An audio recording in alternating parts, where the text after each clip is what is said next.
हिंदी साहित्य के प्रथम वर्ष के विद्यार्थियों का आज की कक्षा में स्वागत है।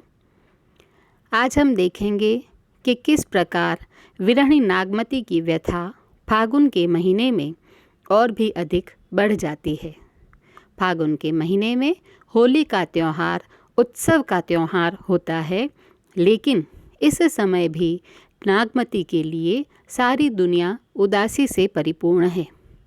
वह अपने हृदय में यह आकांक्षा करती है कि वह अपने शरीर को जलाकर राख कर दे और वह राख उड़कर किसी प्रकार प्रिय के पैरों तक जा पहुँचे।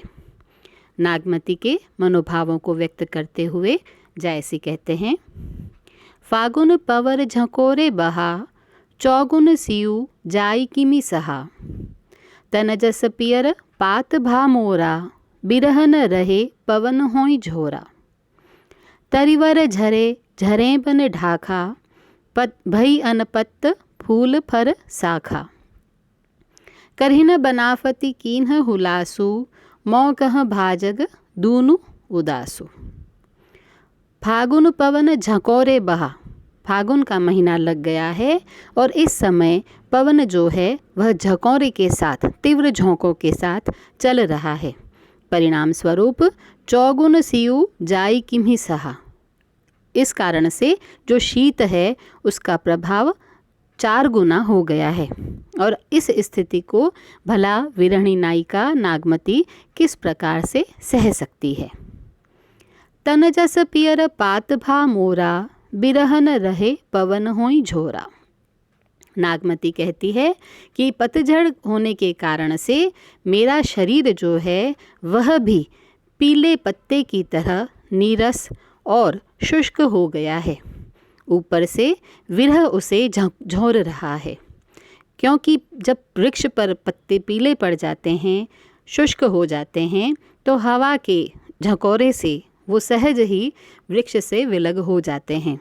उसी भाव को व्यक्त करते हुए नागमती कहती है कि अब मेरी देह भी अत्यंत शुष्क हो गई है, अत्यंत दयनीय मेरी दशा हो गई है और विरह निरंतर मुझे झकझोर रहा है।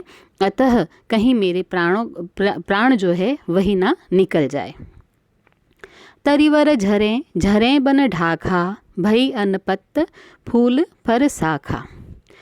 नागमती कहती है कि इस समय सारे वृक्ष जो हैं उनके पत्ते झड़ गए हैं। सारे वृक्ष जो हैं उनकी शाखाओं पे भले ही, क्योंकि बसंत की ऋतु आ रही है तो परिणाम स्वरूप वनस्पतियाँ पल्लवित हो रही है, पुष्पित हो रही है, फलों से युक्त हो रही है, लेकिन फूल और फल से युक्त होने के उपरांत भी पतझड़ के प्रभाव स्वरूप शाखाएं जो है वह पत्तों से रहित हो गई है।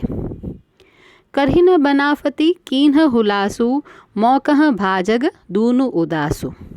यद्यपि वृक्षों से पत्ते झड़ गए, लेकिन पत्ते झड़ने के बाद बसंत ऋतु का आगमन है। सहज ही वनस्पतियां जो है बसंत के आगमन के प्रभाव स्वरूप हुलसित हो रही है, उल्लासित हो रही है, प्रसन्न है। लेकिन नागमती के लिए यह समय क्या है? दुगने दुख का, दुगनी उदासी का समय यह उसके लिए हो गया है। भाग करही सब चांचरी जोरी, मोहि जिय लाई दीन ही जसी होरी। वो कहती हैं कि मेरी सारी जो सखियां हैं वह तो फागुन के महीने में जो गीत गाए जाते हैं वह गा रही हैं, विभिन्न प्रकार के नृत्य मुद्राएं कर रही है, वाद्य यंत्र बजा रही है, अर्थात उत्सव का माहौल बना हुआ है। लेकिन जहाँ उनके लिए वो फागोत्सव है, मेरे लिए तो यह होली की तरह दाहक है। होली की जो अग्नि होती है उसकी तरह से मेरे लिए यह जो समय है वह दाहक बन गया है। जौ पे पिय ही जरत अस भावा, जरत मरत मोहि रोसन आवा। नागमती कहती है कि भले ही मैं जल जाऊं, मैं भस्म हो जाऊं, मेरे तन की राख शेष रहे, लेकिन उसके उपरांत भी यदि मैं अपने प्रियतम को प्राप्त कर लूं तो इस जलन का, इस मरण का मुझे रोष नहीं होगा, शोभ नहीं होगा। अर्थात देह का अंत भले ही हो जाए पर प्रिय की प्राप्ति मुझे हो जाए, मैं उनकी सेवा में अपना सर्वस्व अर्पित कर दूं, तो मुझे इस दर्द का दर्द के लिए मुझे कोई पश्चाताप नहीं होगा या मुझे दुख नहीं होगा। राती हूँ देवस इहे मन मोरे, लागों कंत छार ज्यों तोरे। नागमती कहती है कि रात और दिन यानी हर पल मेरे हृदय में यही भाव, यही आकांक्षा रहती है कि किसी प्रकार से हे प्रियतम, चाहे मेरे देह की राख ही क्यों ना बन जाए, मैं आपके पास पहुंच सकूं। और उसी भाव को व्यक्त करते हुए अगली 2 पंक्तियां हैं जिसमें वो कहती है, यह तन जारो छार के, कहों की पवन उड़ाओ, मकु ते ही मार्ग होई परों, कंत धरे जहाँ पाऊँ।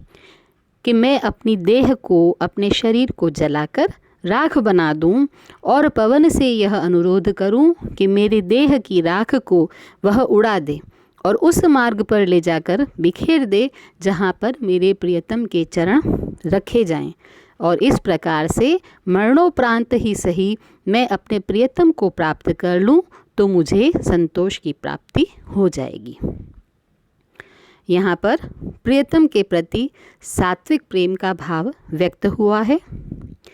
तन जस पियर पात भामोरा, इस पंक्ति में उपमा अलंकार का प्रयोग किया गया है।